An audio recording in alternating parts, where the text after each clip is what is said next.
Assalamualaikum warahmatullahi wabarakatuh. Jumpa lagi dengan saya Firman. Pak Firman akan menjelaskan kali ini tentang kantor virtual untuk materi selanjutnya ya. Saya buka dulu.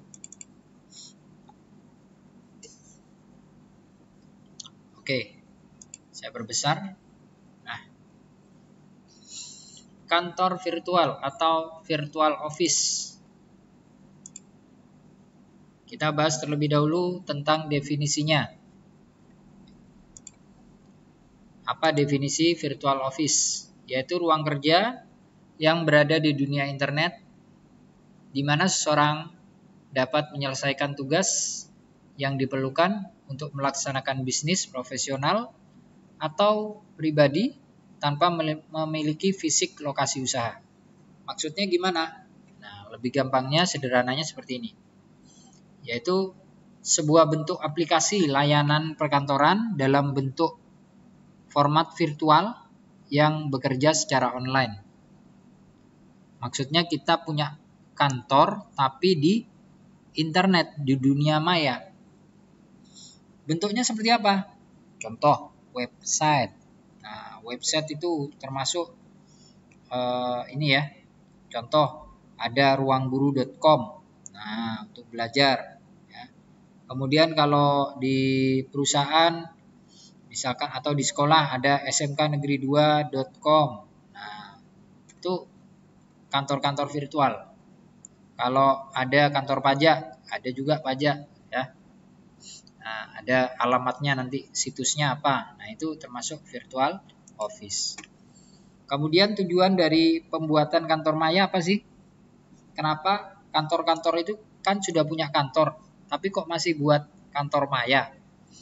Sebenarnya itu banyak sih ya tujuannya, tapi saya jelaskan sedikit.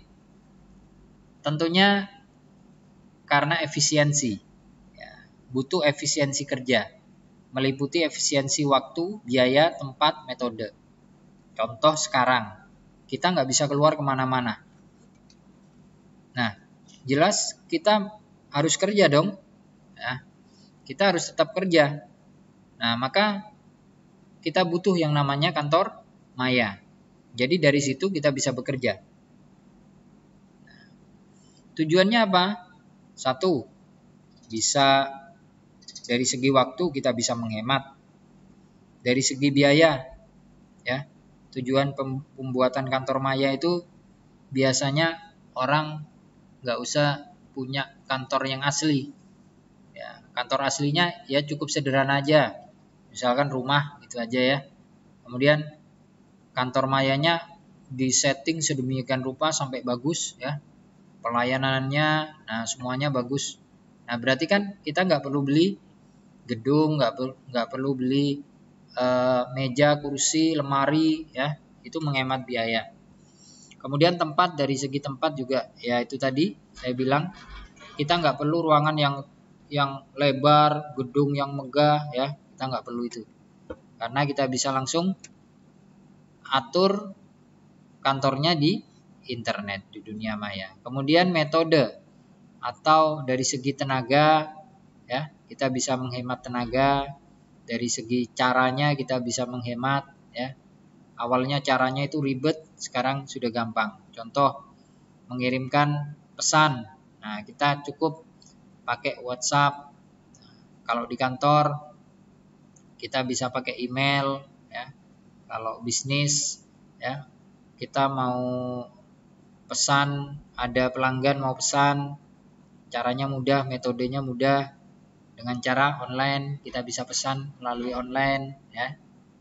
Atau contoh lain, kalau kita mau daftar ke rumah sakit, nah itu daftarnya kalau dulu antrian pakai nomor, nah sekarang langsung daftar dulu di online dari rumah. Jadi besok kita mau antri, hari ini kita sudah bisa mendaftar. Jadi dapat nomor antrian yang paling depan. Nah ya, kan lebih enak. Atau mau transfer uang, nah kita nggak usah pakai pos, kita pakai ada m-banking, ada e-banking, nah macam-macam. Nah, itu adalah efisiensi kerja. Jadi mempercepat, mempermudah kehidupan kita ya dalam bekerja. Kemudian manfaatnya apa? Fleksibel. Dengan bekerja secara online, kita akan lebih fleksibel dalam menentukan waktu kerja kita. Kita kapan saja bisa, 24 jam penuh. Mau tengah malam ada orang beli, nah, kita bisa layani. Ya. Kita sendiri mau beli atau mau tahu informasi tengah malam, itu bisa dibuka websitenya. Ya. Nah, fleksibel. Kita mau kerja tengah malam, mau subuh, mau kapanpun bisa. Kemudian manfaat lain dari virtual office, menghemat biaya, jelas tadi sudah dijelaskan. Memiliki kantor virtual, di sini kita tidak diharuskan memiliki gedung dan alat kantor yang mendukung keberadaan sebuah kantor. Ya, jadi hemat biaya. Banyak pilihan pekerjaan. Ya, di dunia maya itu banyak pekerjaan yang menanti kita. Kita tinggal pilih. Mau pekerjaan yang mendesain gambar, bisa. Mau yang cuma ngetik dibayar dolar, bisa. Mau yang cuma ngeklik, bisa. Ya.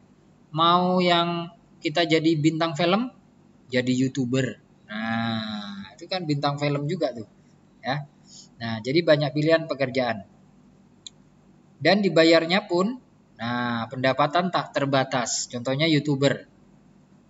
Kita hidup di Indonesia. Biayanya murah di Indonesia, tapi kita dibayar dengan harga YouTuber dolar. Nah, pasti banyak gajinya, ya. Maka pendapatan tidak terbatas. Kita mau kerja, berarti kita dapat uang. Siapa yang malas, yaitu yang akan tergilas. Nah, jadi tergantung kita, pendapatan tak terbatas ini maksudnya ya. Kemudian kalau dari segi pemasaran, nah kita bisa pasarkan kemana-mana. Gak hanya kalau kita buka toko di Tuban, yang beli hanya orang Tuban saja. Tapi kalau virtual office, yang beli bisa orang luar negeri, ya, bisa tetangga kita yang dekat, atau bisa luar kota, luar negeri, ya, mancanegara, ya, semua bisa mengakses. Ya. Jadi pendapatan kita lebih banyak. Kemudian banyak waktu luang, ya, karena kita bisa lakukan tadi, ya, karena fleksibel tadi, maka banyak waktu luang.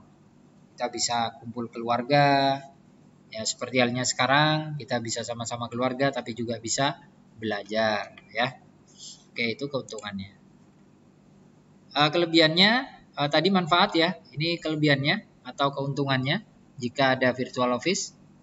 Pengurangan biaya operasional, ya, untuk menggaji karyawan, ya, kita nggak perlu lagi. Untuk sewa gedung, kita nggak perlu lagi. Untuk sewa listrik yang banyak, ya, nah kita nggak perlu bayar itu. Ya, cukup kita sewa websitenya saja. Kemudian yang kedua, bentuk komunikasi terjadi secara formal, ya. Semua yang dilakukan di virtual office pasti resmi. Ya. Contohnya sekarang, nah ini kan formal ini, ya, tindakannya formal, komunikasinya formal. Kita sedang belajar, mengajar, ada bukti formalnya. Nah, ya. Kemudian memperkecil resiko aktivitas kerja, nggak ada alasan lagi, istilahnya hujan, jalanan macet jauh, karena kita bisa akses melalui internet. Selama ada internetnya bisa, ya. Jadi nggak ada, walaupun hujan, jalan macet, jauh dan seterusnya, kita bisa tetap akses, kita bisa tetap kerja, ya. Kemudian yang keempat, semua berkesempatan dalam bekerja, walaupun yang tua, yang muda, yang mungkin disabilitas, ya, mohon maaf, maksudnya cacat, ya, punya kekurangan, mungkin kakinya yang nggak bisa, lumpuh, ya, nggak bisa jalan kakinya, nah itu tetap bisa bekerja kalau di dunia maya, ya, apapun keterbatasannya tidak menjadi masalah, ya, selama ada kemauan, ada koneksi internet, bisa, ya. Contoh, ada seorang yang cacat tangan dan kakinya, dia lumpuh, tangannya yang bisa bergerak hanya jari telunjuknya saja, tapi penghasilannya miliaran, ya. 1 bulannya 1 miliar. Namanya Habibie. Ya. Nah, itu salah satu yang inspiratif, ya. Kita bisa contoh anak muda yang inspiratif. Awalnya dulu diejek-ejek, ya, masuk ke sekolah SLB, ya, karena disabilitas. Nah, tapi akhirnya sekarang sudah membanggakan, ya. Jadi tidak membatasi seseorang. Itulah kelebihan dari virtual office. Kemudian dengan adanya virtual office, rapat bisa dilaksanakan secara virtual, atau pengajaran, kalau saya sebagai guru, pengajaran bisa dilakukan secara virtual. Ya, dokumen bisa dikirimkan melalui elektronik, WA bisa, melalui situs bisa, website, nah, email. Jadi itulah kelebihannya. Tapi ada juga kekurangannya. Dengan adanya virtual office, rasa tidak memiliki perusahaan itu ada. Contoh, kurang disiplin lah, ya. Contoh siswa sekarang yang memperhatikan saya mungkin, ya, ada saja yang nggak online mungkin, ya. Tapi kalau di kelas ini online semua, insya Allah online semua. Nah, itu rasa memilikinya kurang. Rasa penghormatan terhadap guru kalau misalkan mengajar, nah itu kurang, ya. Kemudian takut kehilangan pekerjaan, ya, contohnya nggak usah jauh-jauh lah, Pak Firman sebagai seorang guru, ya, bisa saja nanti tergantikan oleh mesin, ya, karena sekarang sudah ada ruangguru.com, ya, bisa belajar dari situ. Nah, itu tantangannya, ya. Nah, tantangan seorang guru untuk harus tetap up to date, tetap harus belajar tentang teknologi.